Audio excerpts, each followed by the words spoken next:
मैं हूं आपके साथ पल्लवी पाठक। बिहार के पूर्व डीजीपी गुप्तेश्वर पांडे के वीआरएस लेने के बाद उनके चुनाव लड़ने के कयास लगाए जा रहे हैं। ऐसे में कई राजनीतिक पार्टियां उनकी आलोचना भी कर रही हैं।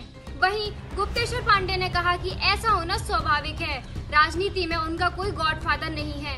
उन्होंने कहा कि बिहार में 12 सीटों से चुनाव लड़ने के लिए उनके पास ऑफर आए हैं। वे बिहार में कहीं से भी चुनाव लड़ सकते हैं और जीत हासिल कर सकते हैं। आपको इस मामले को पूरे सिलसिलेवार तरीके से दिखाते हैं। पहले आपको दिखाते हैं कि गुप्तेश्वर पांडे ने क्या कुछ कहा। देखिए रिपोर्ट। वो तो होगा ही, क्योंकि मेरा तो कोई माई बाप है नहीं ना।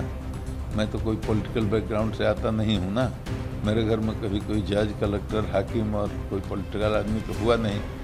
खेत से निकला, खेती करता था, भैंस चराता था और खेत में हल चलाता था। वहाँ से उठ करके मैं आया हूँ ना। 38 जिले हैं, 2 पुलिस डिस्ट्रिक्ट में 40 जिले हैं। 40 जिलों में से 26 जिलों में किसी न किसी रूप में काम करने का मौका मिला है, चाहे एसपी के रूप में, डीआईजी के रूप में, आईजी के रूप में।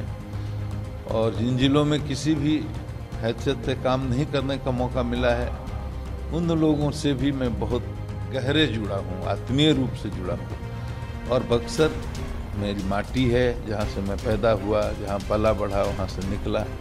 तो मैं अपने बारे में कोई भी फैसला इन लोगों से विमर्श करके ही लूँगा। दरअसल शिवसेना नेता संजय राउत ने बुधवार को गुप्तेश्वर पांडे पर हमला बोलते हुए कहा था कि सुशांत मामले में पांडे को राजकीय तांडव का इनाम मिलने जा रहा है। जो पार्टी उन्हें गुप्तेश्वर पांडे उम्मीदवार बनाती है, उस पर लोग भरोसा नहीं करेंगे। महाराष्ट्र पर उनके राजकीय तांडव के पीछे का एजेंडा अब स्पष्ट है।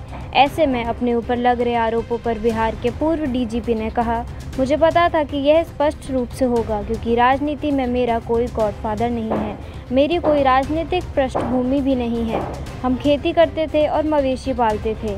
यही चीज़ें कुछ लोगों को स्वीकार्य नहीं हैं। गुप्तेश्वर ने कहा, लोग बड़ी संख्या में मेरे पास आ रहे हैं, मुझे बता रहे हैं कि अगर मुझे राजनीति में प्रवेश करना है तो मुझे उनके ज़िले से चुनाव लड़ना चाहिए। हर कोई मेरे बहुत करीब है, ये जनता का फैसला है। अगर वो मुझे चाहते हैं तो मैं राजनीति में ज़रूर कदम रखूँगा। प्रतिदिन यहाँ पर देख रहे हैं, सैकड़ों की संख्या में लोग आ रहे हैं, हर जिले से आ रहे हैं। आप देख रहे हैं कि बेगूसराय में आंदोलन हो रहा है कि आप यहाँ से आइए, चुनाव लड़िए। मुजफ्फरपुर में हो रहा है, सीतामढ़ी में हो रहा है, शिवहर में हो रहा है, बक्सर में हो रहा है, शाहपुर में हो रहा है, पश्चिमी चंपारण में हो रहा है। सब लोग कह रहे हैं कि आप राजनीति में प्रवेश करना चाहते हो तो आप हमारे यहाँ आइए। तो एक सामूहिक निर्णय होना होगा।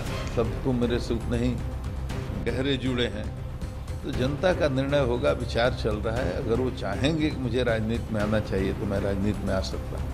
एक निजी चैनल से बातचीत में गुप्तेश्वर पांडे ने कहा, मेरे चुनाव लड़ने में अवैध क्या है। जब उनसे राज्य का गृह मंत्री बनने पर सवाल किए गए तो उन्होंने मुस्कुराते हुए कहा, मुझे भविष्य का कुछ नहीं पता। गुप्तेश्वर पांडे ने कहा, बिहार की जनता मुझे बहुत प्यार करती है। मेरे पास 12 सीटों से चुनाव लड़ने का ऑफर है। मैं कहां से भी चुनाव लड़ सकता हूं और जीत हासिल कर सकता हूं। लोगों द्वारा चुनाव लड़ने को वीआरएस से जोड़कर देखा जा रहा है, जो कि गलत है। हालांकि उन्होंने यह नहीं बताया कि किन पार्टियों की तरफ से ये ऑफर दिए गए हैं। अब पांडे जी को लेकर बिहार की चुनावी सरगर्मी तेज है। अब पांडे जी राजनीति में जाते हैं या कुछ और, कयास तो बहुत लगाए जा रहे हैं, लेकिन जब तक आधिकारिक तौर से कुछ नहीं आ जाता, कहना मुश्किल है। ईआन टीवी न्यूज के लिए पल्लवी पाठक के साथ गोविंद कुमार की रिपोर्ट, ईआन न्यूज नेटवर्क, दिल्ली।